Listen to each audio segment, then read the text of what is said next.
You've seen Michael Beaver's interrogation everywhere, but this is the one people have been waiting on for years.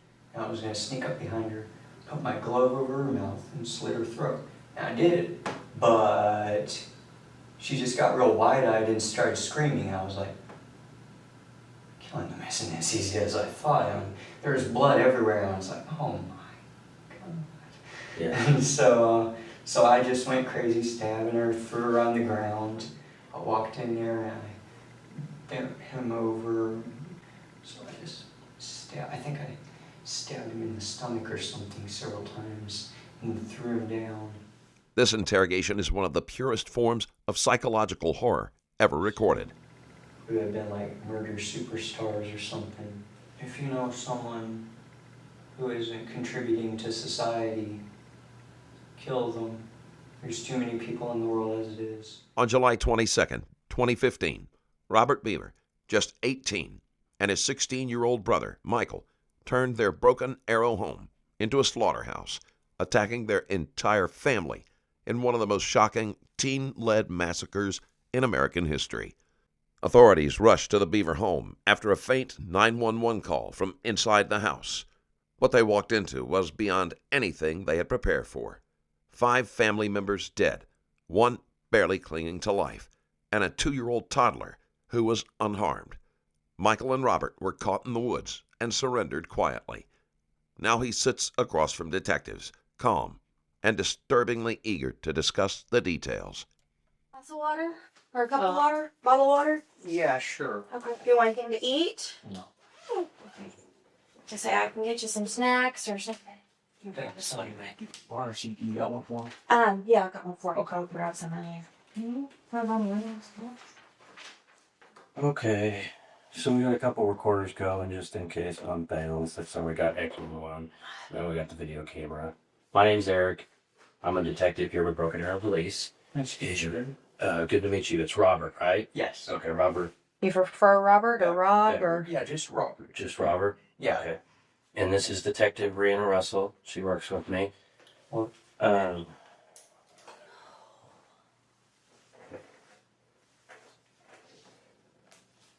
So what I got here is your notification of rights, just like you see in here on TV. Mm-hmm. What I'm going to do is you look at 1 through 5 for me, and I'm going to read them to you just to make sure you understand. You have the right to remain silent. You do not have to answer any questions or make any statement. Okay, were you able to see them and kind of read them yourself as I was doing that? Yeah, I can see him. Okay, good. And you agree with this waiver, sign right here for me.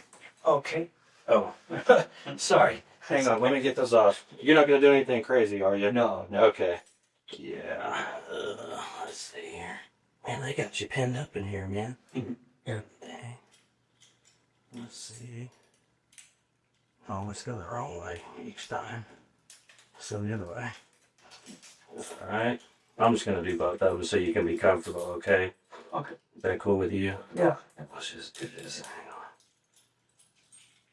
In the face of one of the most horrifying family murders imaginable, Robert Beaver is sitting there, joking. You'll watch him smirk through his own atrocities way more than once. Okay. God, I should have said something sooner. Almost got used to him. Are you supposed to be on any medications? I've never been to a doctor or anything, so I didn't understand. Okay, good. So you got a high school diploma. You're not present. You said no. Are you presently on any drugs or medication? Under the influence of alcohol, you said no. And you speak and understand English, you said yes. Seems you're truthful there. The rights 1 through 5 that you read and that I read aloud, you understand those, right? So if you want an attorney, you just got to tell me, okay? What we're going to do is we just want to sit here and talk about what happened. I'll ask some questions. You can ask me questions. She'll ask some questions. If at any time you're uncomfortable or you decide you don't like us, just tell me and we'll stop. I won't get mad. Nothing crazy is going to happen. So like I said, we wanted to kind of talk about what happened last night. Can you kind of run me through what happened? Okay, just last night? Well, okay, let's do this. Let's go back to the beginning, because we know some crazy stuff happened last night, and I've heard and talked with your brother, and I know that you guys kind of talked about it before and had some planning. So start there, where you came up with the idea and what you were thinking and what happened. Okay, well, it actually was when I was about 13, and I had always, you know, my parents always beat me until I wished I was dead, but then I had this idea, what if they were dead instead? And so I just kept that thought in my head for some years, and then I finally convinced my parents to let me leave the house and walk down to Micah Tech and get a job. So I started saving up money. Got a few $1,000s because I didn't have any bills. Bought some leisure stuff, but I also started buying body armor. And I was buying body armor on the off chance that I would uh, ever get to use it, like if I could ever get out of there. But after so many months, I quit my tech and I was like, okay, I figure I have about enough money now to make this happen. So my brother asked me about the body armor. He had kind of a similar interest in it. I was like, sure, I can buy you some too. He had a similar interest in the body armor? He had a similar interest in the body armor. I found out from late night conversations with him that he also had an interest in murder. I thought that was pretty cool. Okay. So, In his world, murder is admirable. Detectives would let him keep talking because there's hardly anything you need when someone self-describes their evil as cool. So I was like, yeah, I'll buy you your armory. And, you know, the packages kept coming. I kept having body armor showing up, and my parents were like, you know, why are you stockpiling body armor? I never told them. When I only had my helmet and my plate carrier, though, I came in to my dad's office one day, and I just looked at him and I said, this is my life preservation rig. And I could tell he was really angry because, you know, he didn't want me buying stuff like that. He was kind of like he was kind of like glaring at me. How long ago was that? A few months ago. Okay. So when did you start buying body armor? You know, I bought the plate carrier, I think it was either really early this year or sometime last year. Okay. And, like, I had to agree to some kind of little waiver that apparently nobody pays attention to that said, yes, I'm over the age of 21. It's like, well, you actually only have to be 18 to buy body armor, but for some reason it said, yes, I am over the age of 21, and so I was worried for a while. I didn't buy anything else because I wasn't sure if I was even going to get this plate carrier. And I was like, well, I have to do this without body armor. Anybody could lay me out. So, but then he arrived and I started getting more bold about it. I bought myself a helmet from this veteran. Like, did you meet him online or something, or how did? I didn't actually know him, but I could tell this guy wasn't like a seller who like was reselling old helmets he found. This was like the only one he had in stock. Okay. Same with my brothers. These were Was that on eBay? Yeah. Okay. Yeah. But these were personal sellers, and I thought it was really nice that they would sell me these helmets. And because it ended up being too big, because when the Chinese faceplates got here, they wouldn't fit under his helmet. No. It was like sticking out, and it was like, I can't see out of this thing. So I was like, okay, after we kill him, I'll take a saw and I'll cut the corners off so it fits in there. And it's like, okay, fine. So that's why we weren't wearing the masks when we were caught, because I never had time to doctor them. Okay. But otherwise, after that, I got myself a balaclava.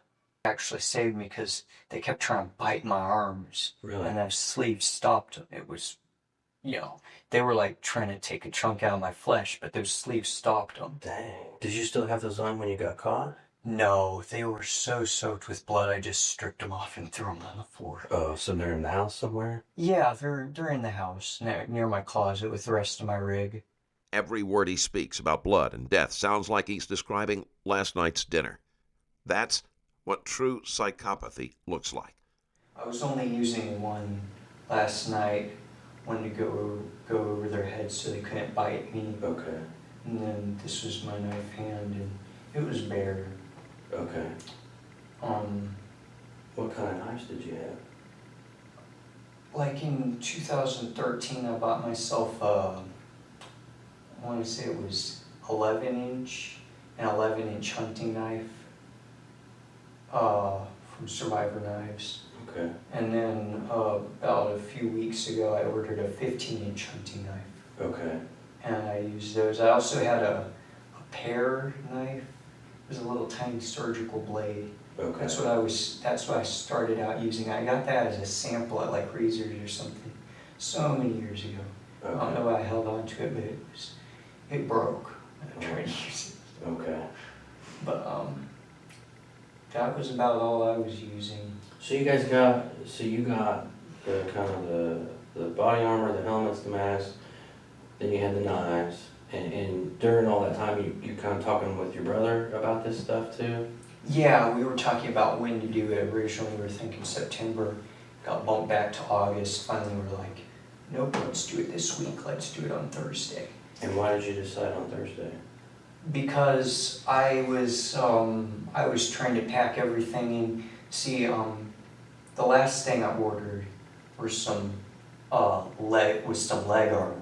Okay. From a Riot Gear set. We got those, so now we have full rigs, and I was like, okay, what else we need? We need guns. Okay. So I went on the official Mossberg website. I found a real nice Mossberg 590A one. Okay. With the stock, and I ordered that. It was only about $529. And you paid, do you have like a debit card or credit card or something? Yeah, I was using my debit card. I paid cash for everything. I stopped working at Micatech after I got so many thousands of dollars, so I had like a budget for this. It's in my Okay. book. Your book? Yeah, I have a little book in a lockbox underneath my bed. Okay. It talks more about it. Does that lockbox, how do you unlock it? It's already unlocked. Okay. It was just three dial combinations on each side, but it's already unlocked. Okay. I was just making the last entry before we did it. Okay. Um, So you ordered the shotgun. How was that going to get here? Where was it going? well, I already did my research. Funny thing was, we were originally planning to do this with knives, but then I found out you can order guns online, and that was just mind-blowing because my parents hate guns. Yeah. They were kind of a weird mix between some kind of liberal hippie and a conservative nut, because they were racist as all hell and homophobic, and they hated cops, and Man. I just hated everything about them.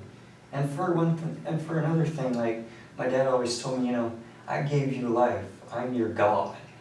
Wow. That says everything about what this household was built on. It was pure control, dominance, and fear. In fact, there's clear trauma here.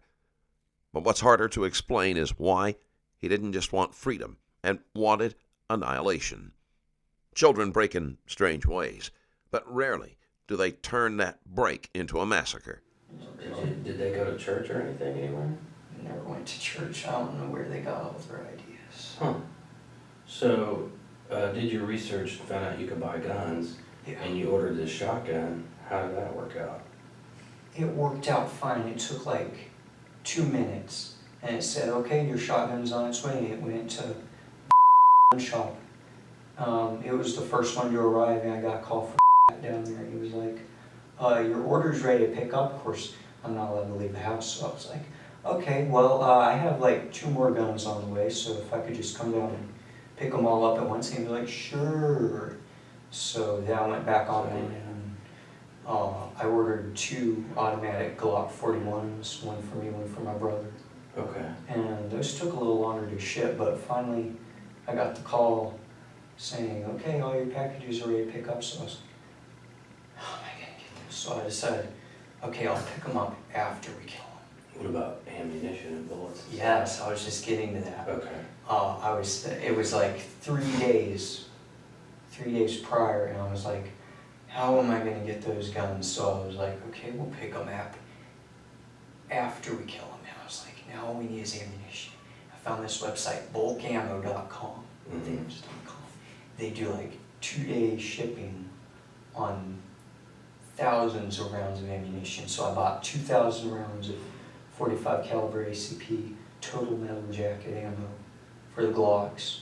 1,000 rounds for me, 1,000 rounds for my brother. And I bought some 250 rounds of 00 buckshot for the Mossberg. And they're gonna arrive sometime today. They're coming to FedEx. Yeah, they're coming to the house. Wow. It's gonna be a shot for that FedEx guy. Yeah, that's a lot of bullets. Oh, he's gonna flip. The owner sold guns to him. God. How did you know what kind of ammo to pick and stuff? Did you just research that too? Because my parents hated guns so much, that kind of made me a gun enthusiast. Oh, okay. I've always liked guns. Okay. Robert Beaver is what happens when control replaces love. Overly strict parenting doesn't always make obedience. Sometimes it breeds obsession, resentment, and rage that festers in silence. The more you cage a mind like his, the more it fantasizes about freedom and about vengeance. When you join my Patreon, you get instant access to hundreds of posts and a ton of exclusive Stranger Stories videos that are available for members only. It is also a great way to directly support me and the channel. Check out my page right now at patreon.com/Stranger Stories Plus. I like guns too. They're pretty cool. I mean, we get to shoot a lot. What, I wanted to join the Marines for a while, but my parents were like, you want to throw your life away? huh. So you say you weren't allowed to leave the house. What do you mean by that? They didn't want me going anywhere without a good reason, and they wouldn't let me get my driver's license. So I was in the house all the time. Nobody left the house unless Mom went to the store to buy more groceries. She'd buy like a week's worth of groceries at a time. And then, my dad only left the house once or twice a week, and my mom never left the house. None of us did. And when did you quit working at Mike and Dad? In January. Oh, okay. Yeah. That was about when I figured I had enough money, and I figured it up pretty well for a while there. My budget showed that I was going to have $1,300 spending cash after all that. Mm-hmm. I was like, wow, what are we going to do with all that money? I think I should buy another gun. My brother's like, I don't need another gun. I was like, okay. You think you can manage with pistols? He said, I know I can. I was like, fine. If I bought an assault rifle or something, for one thing, everybody would be off about, like ban assault rifles in Oklahoma or something. So then we had this idea, we would go to another state to do the shooting. Okay. We do the knife spree here, go to another state, do the shooting, so Oklahoma wouldn't have any backlash on its wonderful gun laws. Did your brother have a bunch of knives too? Yeah, he had a little flip open serrated knife and like a 13-inch hunting knife. Okay. He also had like a little 6-inch dagger, both the little one and the 13-inch. I think he also got them from Survivor. So. Okay. And so you guys decided Thursday night. Well, wait. What is today? Is it Thursday? Today's Thursday. Yeah. So you guys. So this happened last. Well, I guess it was Thursday at midnight. Is that? Yeah, we waited until after midnight. And I think. Was it 11? So you guys. So you decided you were going to kill everybody in the house. Mm-hmm. How did you plan that out? Who was doing what? Did you plan all of it out and this is how we're gonna do it and this is... Yes, we had every single little detail planned out. Can you tell us about those? Yeah. He's excited, actually excited, to describe how he planned the mass murder. It's the truest version of him, and this is the scariest part. First, after midnight, after everyone was in bed except my mom and my sister. Michael was going to invite my sister back to the room. He was taking one of his old laptops apart, and he was going to show her, and I was going to sneak up behind her, put my glove over her mouth, and slit her throat. And I did it, but she just got real wide-eyed and started screaming. I was like, killing them isn't as easy as I thought. There was blood everywhere, and I was like, oh my God. Yeah. And so I just went crazy, stabbing her, threw her on the ground. Well, tell me, because I want to know what you guys planned to have happen, and then we'll have you tell us what really happened. That part went about as planned up until the fact that she didn't die right away. Okay. We thought it was going to be quick and quiet. We had laid out a little towel on the floor So to she was drop supposed her to on. just... But she made such a huge bloody mess. So she was supposed to go quiet and quick, and then what was supposed to We were happen? going to drag her body into the closet. Then we would go into the family room, and I would do the same thing to my mom, and she was sitting on the couch, Okay. and she was going to have her back turned. Instead, she came bursting into our room after hearing all the screaming. So at that point, the little tiny pair knife had broke while I was stabbing my sister. Is that what you used to cut her throat with? Was the smaller one? Yeah, because it was like a surgical blade. Okay. And so you said you cut her throat, but then she started screaming, blood going everywhere, and so then you started stabbing her?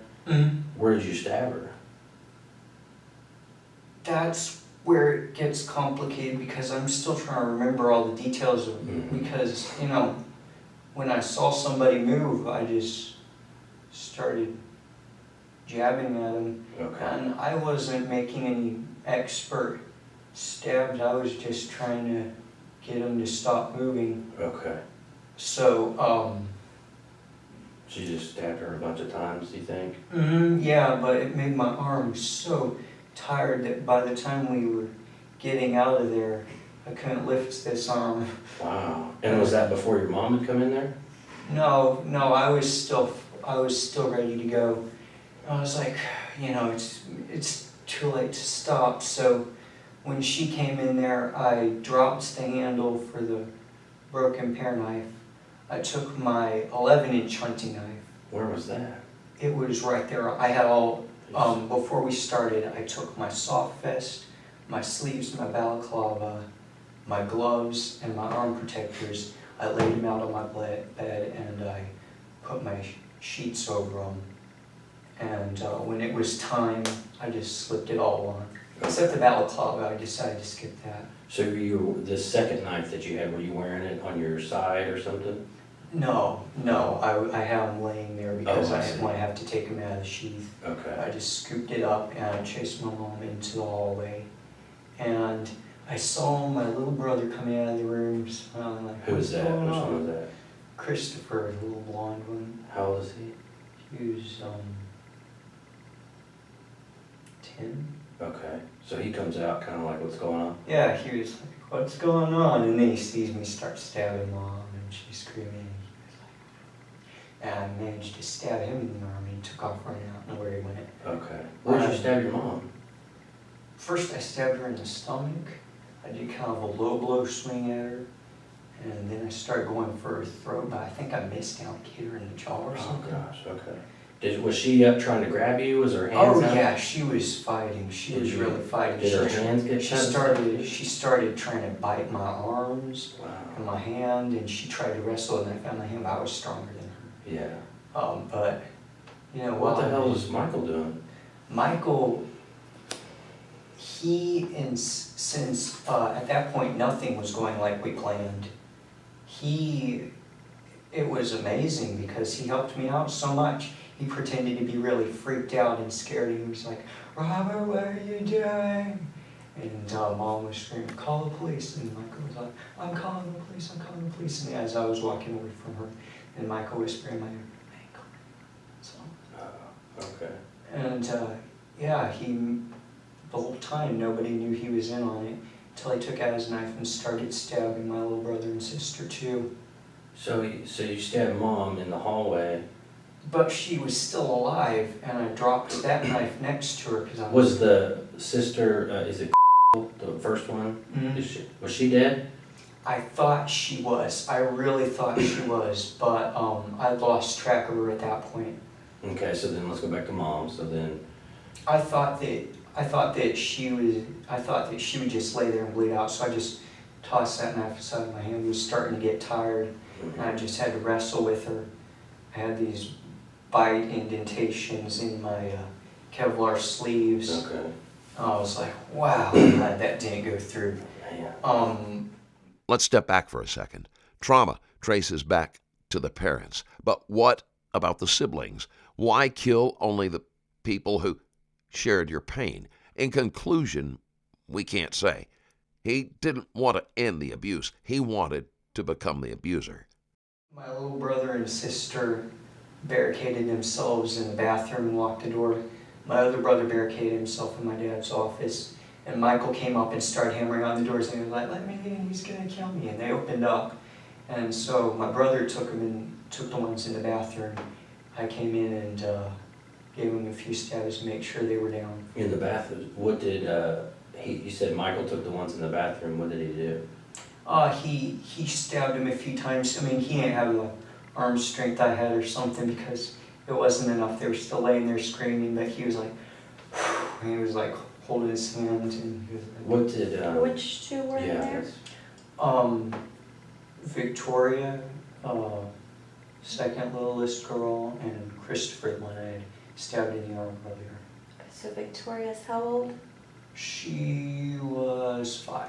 and Christopher is 10. and they're in the bathroom, Mm-hmm. and he gets them to open the door.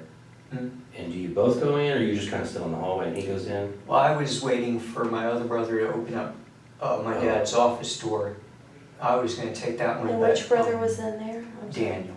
Okay. Too many brothers and sisters. I think they were doing it for the tax benefits because they hated all of us. They would, I mean, my 10-year-old brother, like, he didn't, like, turn off the upstairs. Like, he had a similar situation I had when I was his age. That's so weird. When I was his age, I forgot to turn off the light in the game room upstairs before I came down. So my dad grabbed me by the shirt and he picked me up and he dragged me up the stairs and he threw me on the ground. He was like, that costs money. And with my brother Christopher, he dragged him down the stairs and started kicking him around on the floor. And How long ago was that? with him, earlier this year. See, I was really getting fed up with it. Why didn't you ever like call the police or something? About 3 years ago, my mom slapped me so hard I left cuts down both my cheeks, and I took pictures on my phone. And I had the lady from Youth Services in my contacts because I knew everybody down at the Justice Center. I volunteered there and I was like, okay, I gotta end this. But I didn't send it because I was like, no, someday I'm gonna take care of this myself. And I was like,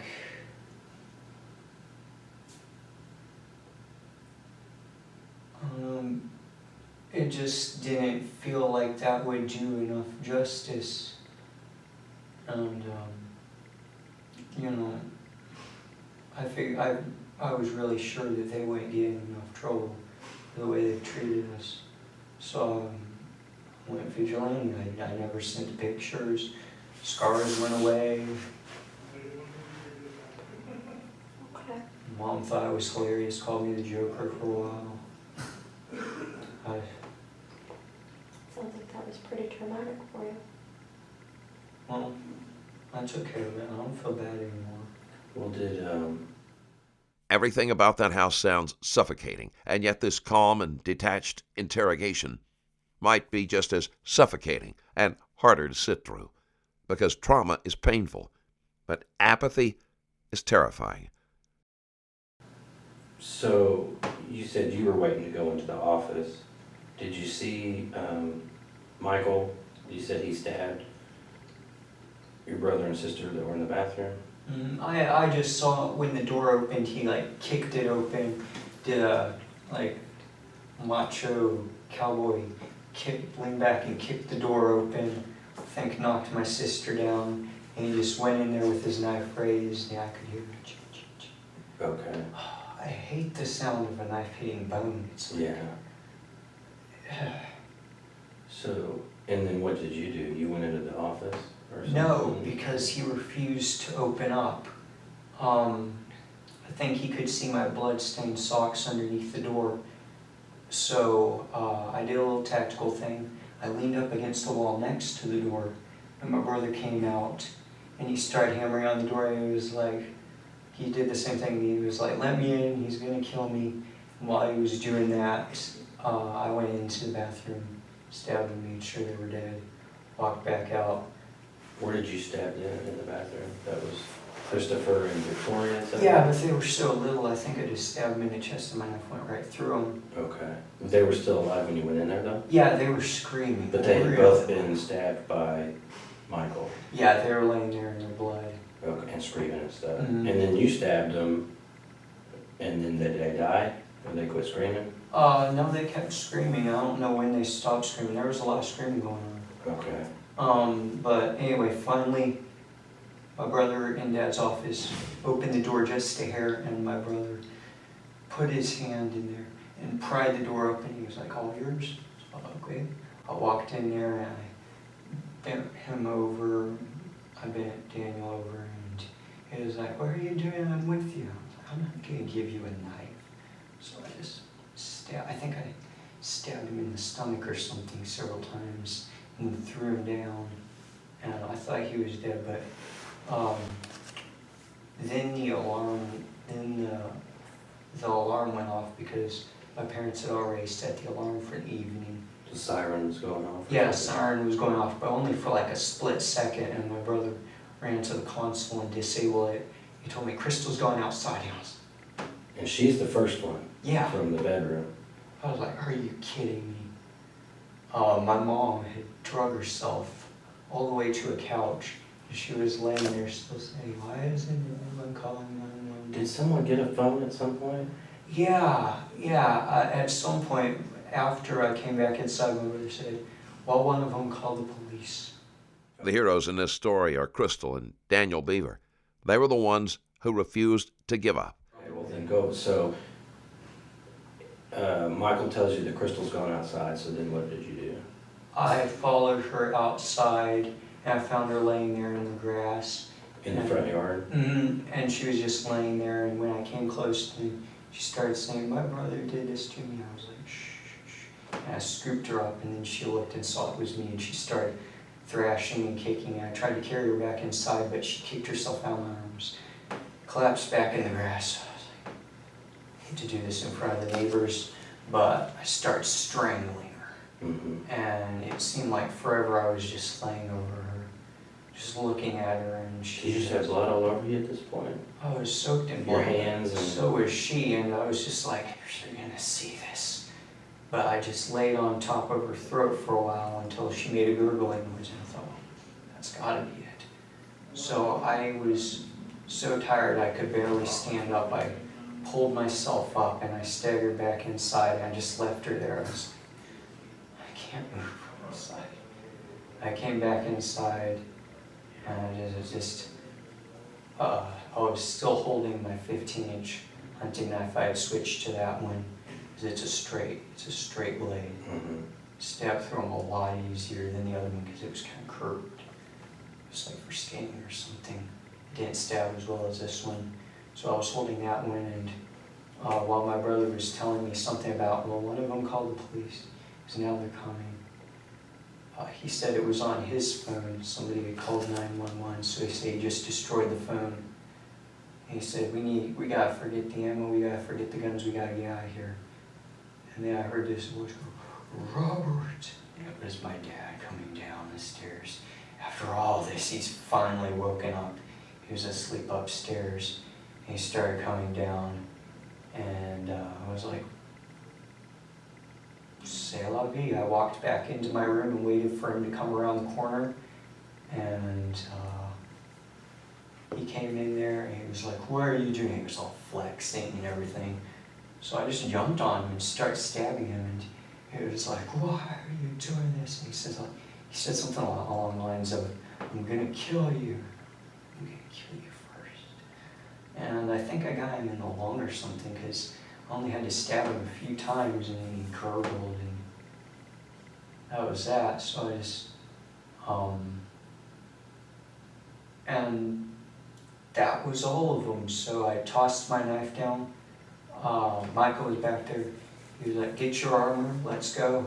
Where was Crystal still outside? Yeah, she was still outside, and I was stripping off my bloody socks. And I reached up into my drawer and took out some new ones, put it on, slipped on my boots, and I said, "Michael, I can't really get up." And he said, "Did you get hurt?" And I said, "I'm just so tired." And I said, "Crystal's on the front lawn, could you drag her inside?" And he said, "I'm on it." And apparently he drove her into the front entryway. While I was, I picked up all 4 steel plates, a helmet, his plate carrier. I was already wearing my plate carrier. And I walked into the living room next to the entryway, and I was like, "Oh, where are the keys?" And he said, "They're in Mom's purse." I said, "Where's Mom's purse?" He said, "She had it hidden somewhere." It's like, we don't have time for this. And we really didn't, because like a few seconds later, somebody was banging on the front door and they were yelling, "Open up." And then started crying and saying, "I can't." I was like, she's still alive. And at that point, I couldn't kill her, because if she could survive all of that, I was like, okay, you deserve to live, good for you. So I just walked back the other way. It's one thing to commit horror. It's another thing to feel nothing describing it. And Michael was like, "We're going to have to ditch the vehicle. You know, they're going to be all over the place out front." So I was like, "Then follow me." And I started putting the plates in my plate carrier. No, he started putting the plates in his plate carrier, but I was still carrying my 2.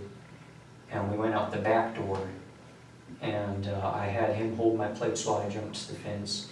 Then he handed me the plates, he jumped the fence. We started walking down to the park. I dropped one of the steel plates. I was too tired to pick it up. I was staggering, and I couldn't lift this arm. I was carrying everything under this arm. I had my helmet under this arm at some point, but then I put it on. And we went all the way into the forest, and I slid off the gravel path at one point into some thorns and got all cut up, and Michael was like, "Follow my voice and crawl back up here." And I used my plate to heave myself up. I was like, claw myself up. And I finally got back up on the path, and I was just laying there for a moment. And I was like, okay, well, we did the main part. Shooting wasn't really important. And Michael's like, "It was out of our control." I was like, that was a lot harder than I thought. They did not die easy. And Michael said, "Well, at least they're gone. The world's a better place." And I was like, yeah. And it gave me the strength to get up and put my plate in my plate carrier. We kept going down the path, and Michael was like, "Wait, I don't need my back plate." He took it out and he like flung it to the side, and he was like, "Now they'll go that way, see?" And I was like, okay, I still need to rest. So we cut off into the woods, down just a narrow dirt path. And then after we felt like we had gone far enough down there, we stopped on a riverbank and laid down, and I stripped my steel plate carrier off, because it was getting too heavy on my chest and I couldn't breathe. I was wearing the soft vest under my shirt, and then I was wearing a plate carrier, and it's fine for walking, but laying down those plates, you know, I'm just too small of a person to hold that kind of weight. So I stripped it off and left the plate carrier, and Michael was like, "You gonna leave your plate carrier?" And I was like, "No, I might carry it." I said, "I just need to rest for a moment."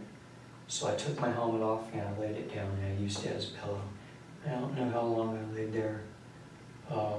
Michael started throwing up, and I was like, yeah, just give it a moment. You'll be fine. I patted him on the back and I said, it was a pleasure doing this with you. You're the only one who understands. And then we saw flashlights, and so I said, lay down and be very still. So we did, and that's when we got caught. Okay. When did you know that the cops were there?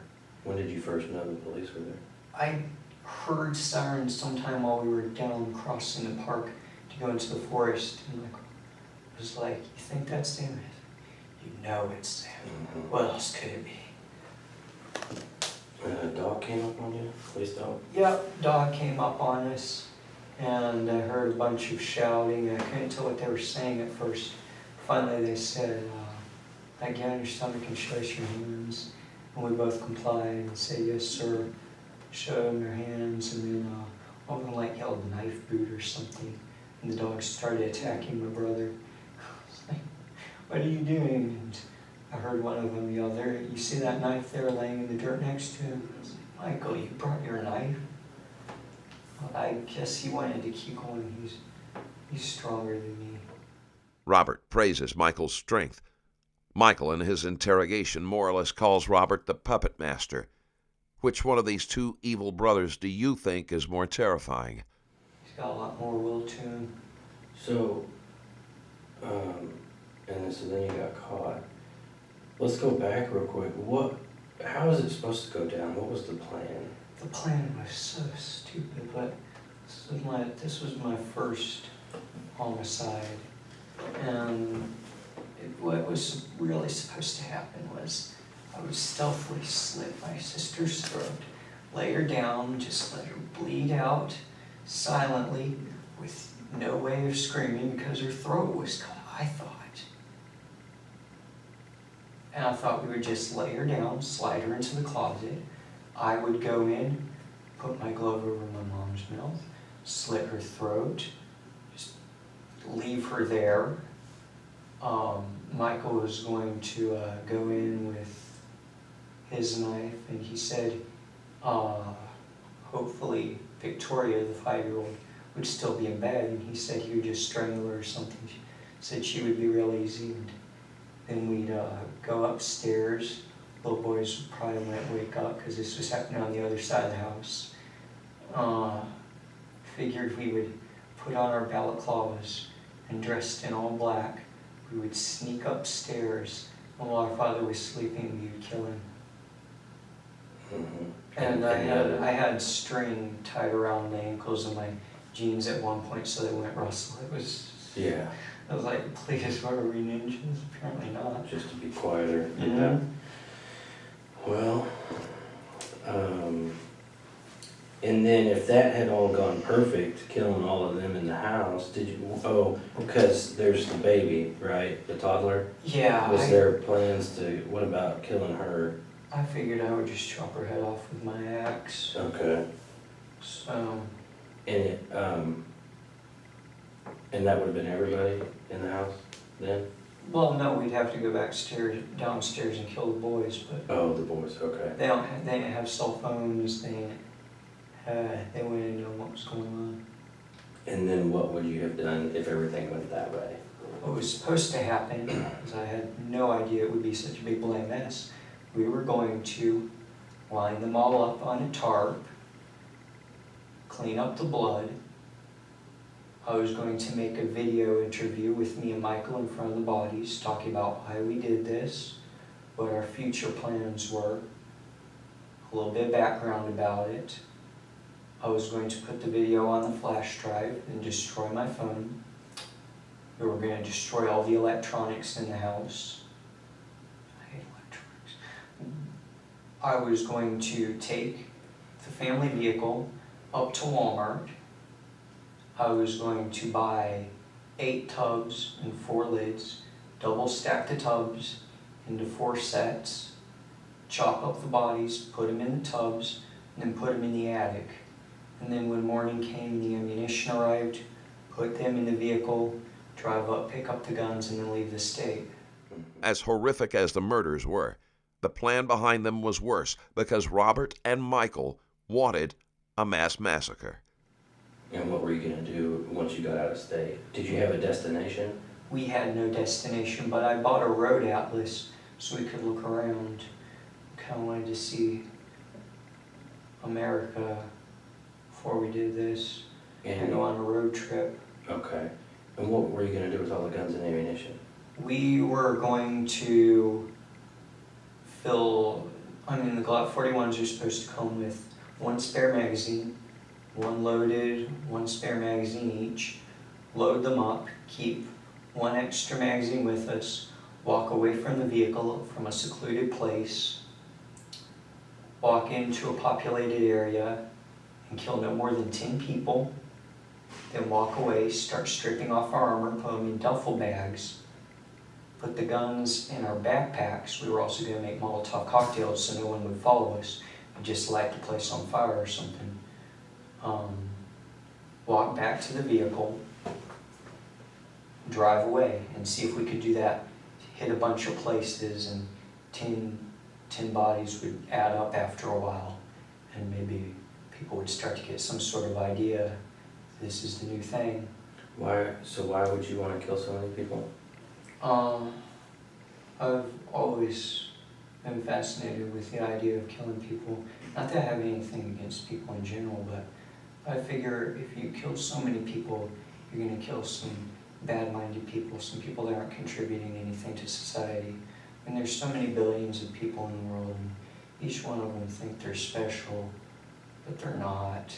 And who's really going to miss? Even if we killed 100 people, who's really going to miss? I mean, that's only going to affect so many other people.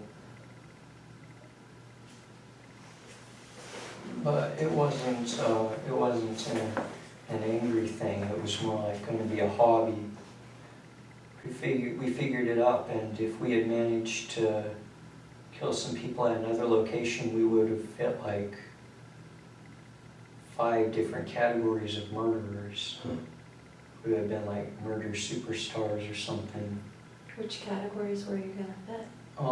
Family side, pseudo commando, spree killer, and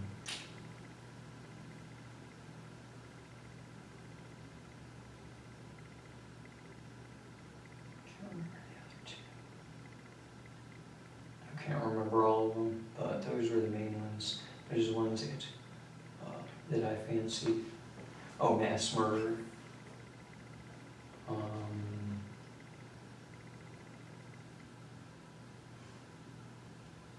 Can't remember the last one.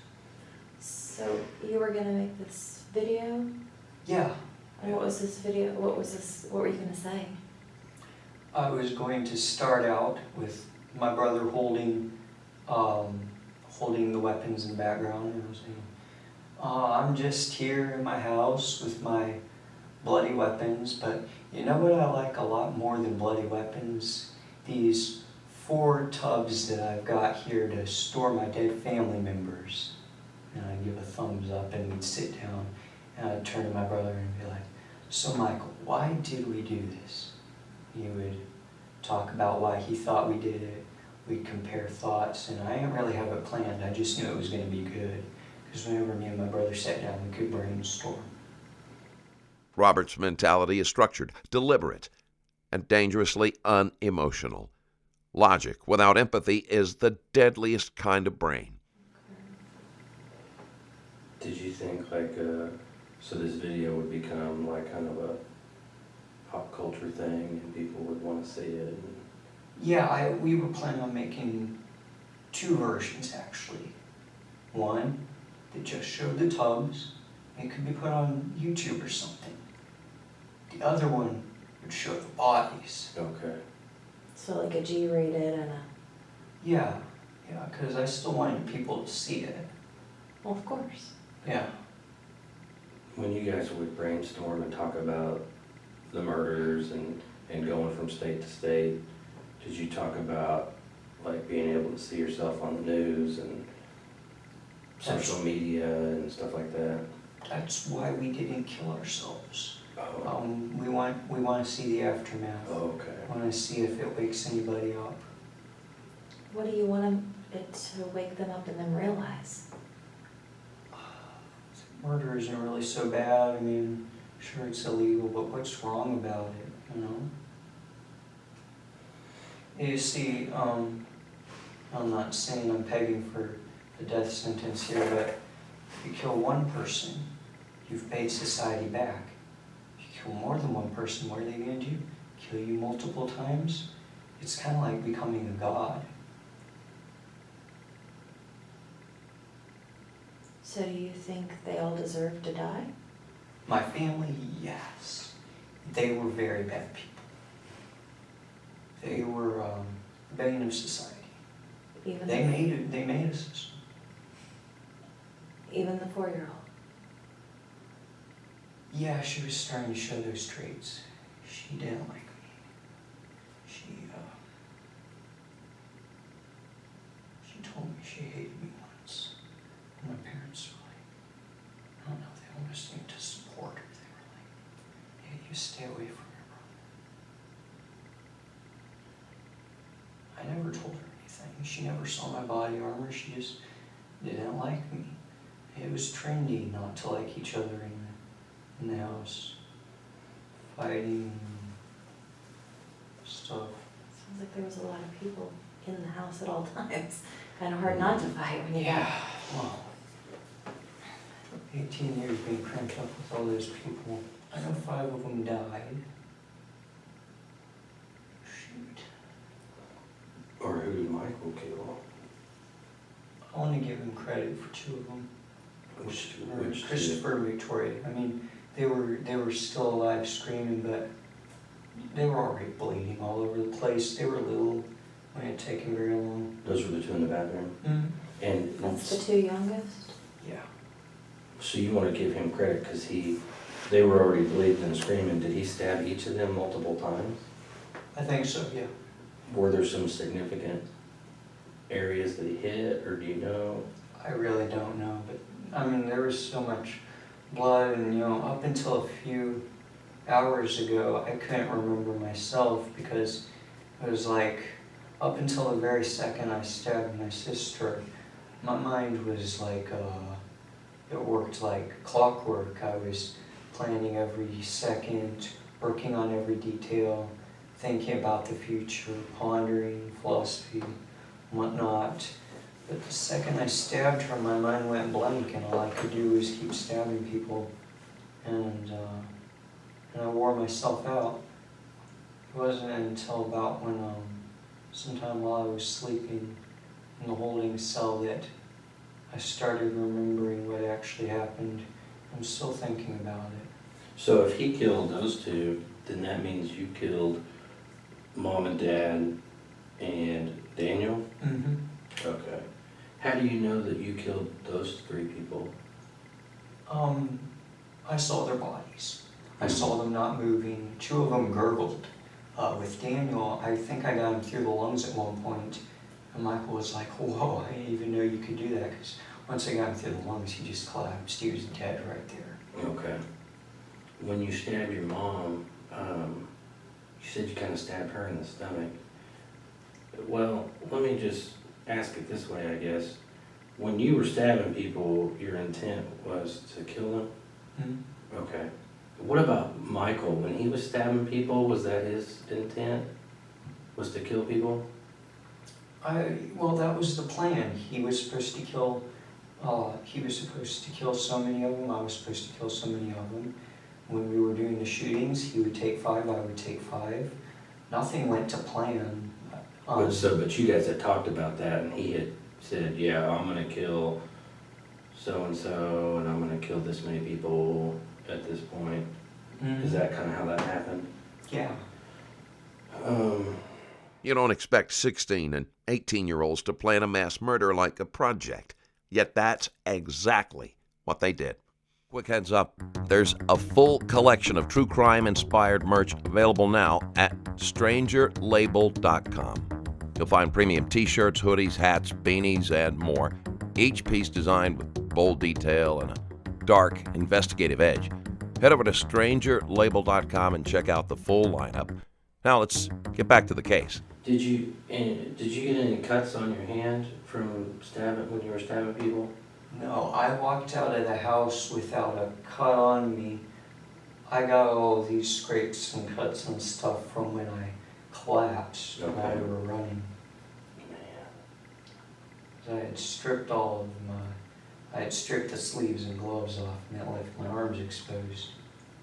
Was there ever a time when you guys were planning this, or while it was going on, that Michael tried to stop you and said, this is dumb, or it's wrong, or anything like that? No, he was my strength. He always told me this is what we were meant to do. Mm-hmm. At one point I did tell him, you know what, let me wait until I said, maybe someday I'll get out of here, and maybe I'll get some military experience or something so we can do this better. And he was like, what the hell are you talking about? And I was just like, you're right, I can't leave you here, and I don't know when I'll get out of here. So. Was there ever another time where you wanted to back out? No, I always knew we were going to do this. Did you ever talk to anybody else about this besides Michael? No, I mean, in general, I talked to some people about murder. There was this girl at work, I thought she was like me, until I found out that she just liked to take stuff from people. She liked to get pregnant all the time, and she liked to take people's money. I gave her $40 myself, which I very much regret, but she liked talking about murder with me. I liked talking about murder. She would get threats at school sometimes, and she was crying, and I told her, why don't you let me kill them? And she was like, I'll take care of it myself. I said, are you going to kill them? I said, probably not. I was like, that's so weak. And that was one of the last times we talked. What was her name? Do y'all have any other family here? I have an uncle somewhere out there. Two uncles actually. One of them ex-Navy. An aunt. I don't know if she's still in Kansas. A grandmother in Missouri and a grandmother in Florida. Another aunt, I think, is in Florida. The uncles, are they here? Like in Oklahoma? One of my uncles, I think, is. Okay, what's his name? Okay. Okay. Yeah. Was there anybody Do you else? know- Oh, go ahead. I was gonna say, do you know where he works or anything about him? All I ever knew is that he liked guns too, and I didn't really get to talk to him about it, but I always admired him for that. Okay. Go ahead, I'm sorry. Was there anybody besides you talked to about killing people?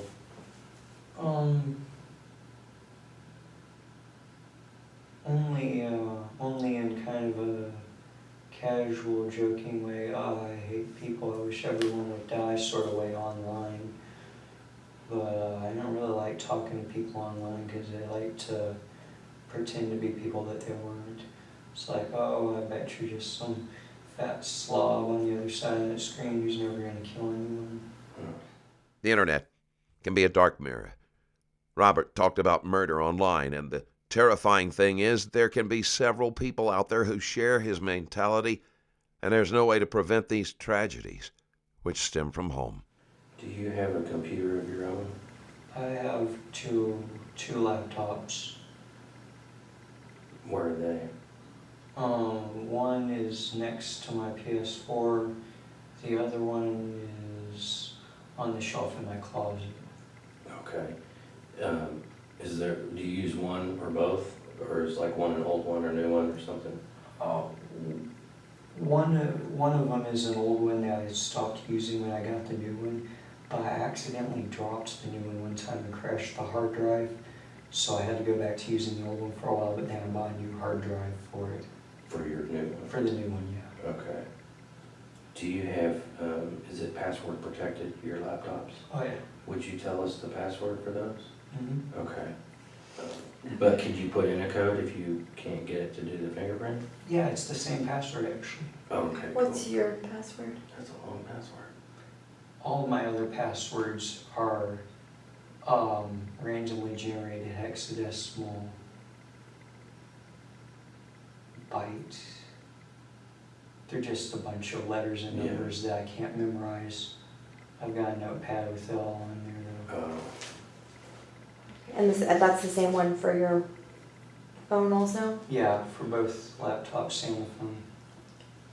Do you know if Michael ever talked to anybody else about this? I don't think so. He never had a job, so he talked to fewer people than me, unless he talked to anyone online, but I don't know anything about that. Either one of y'all in any groups online or? No. Just like to follow what's going on with the Marines and Deputy Med and others who served in Terminal Lance and Citizens Against Cop Block. I just follow those pages though, I'm not like an active member. And what he's about to say next is so disturbing that even the detectives, who've heard everything, weren't ready for it.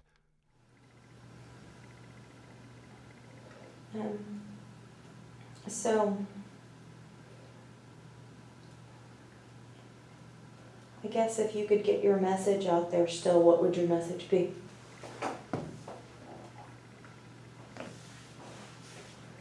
If you know someone who isn't contributing to society, kill them. There's too many people in the world as it is. Every day there's more people in the world than there has ever been before, and they don't matter. If they're not doing good, kill them. Look at the position we were in. It was practically prison circumstances, and we were still able to do this, and we had so much more planned. Anyone can do it. Yeah.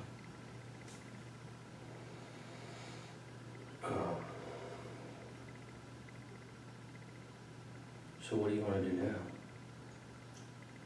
I don't know. This is all I ever thought about.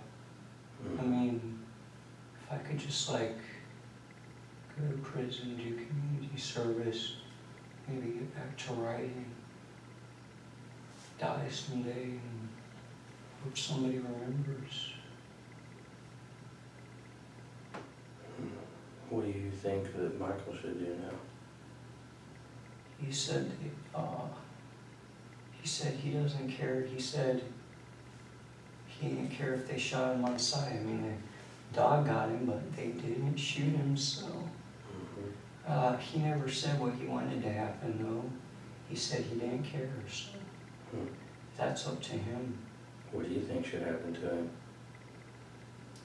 I think he is stronger than me in will.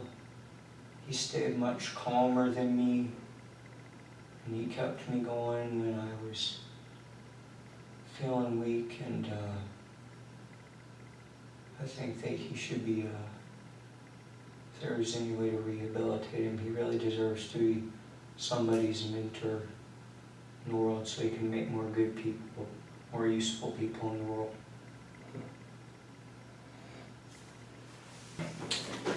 Is there anything else that that you're leaving out, forgot about, or that you want us to know?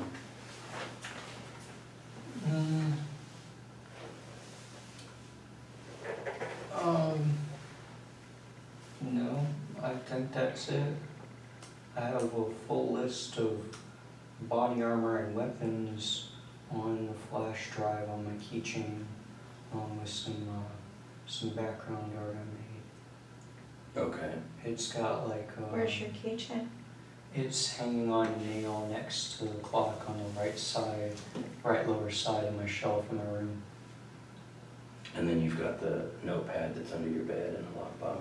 Mm-hmm. And that's got kind of some writings about this? I called it literary documentation. It's written kind of like a story / diary, but it's just, I was documenting what happened, and I made a list of the prices for all the body armor that we bought, and I made some diagrams for some bombs I thought up. Would you be willing to write us a statement now with your story? Basically what you just told us, kind of starting at the planning stages, and this is the plans me and Michael made, and then this is what actually happened? Oh, that would be a long statement. Yeah, I could get started. Okay. And make sure you sign there for me when you get done in there. And we got more pages like this if you're gonna need it, okay? Okay. And you got a bottle of water there, so just take your time. Don't worry about spelling. I can't spell, so. My writing is terrible. My literary skills were college level. Ah, okay. Yeah, so we'll let you get started on that. You don't have the paper yet? Oh, you know, you're still doing good. Legally, the justice system threw everything at them. 5 first-degree murder charges and 1 charge of assault with intent to kill. Robert tried to take his own life in 2016, but survived with no injuries. He then pled guilty and collected 6 life sentences like trophies. On July 15, 2019, he attacked 2 prison officers. Finally, on November 17, 2020, he received 3 more life sentences, bringing his total to 9. That'll do it for today. If you like this video and want to support the channel, there's a Patreon link in the description below where you can do just that. Thank you for watching, and stay safe.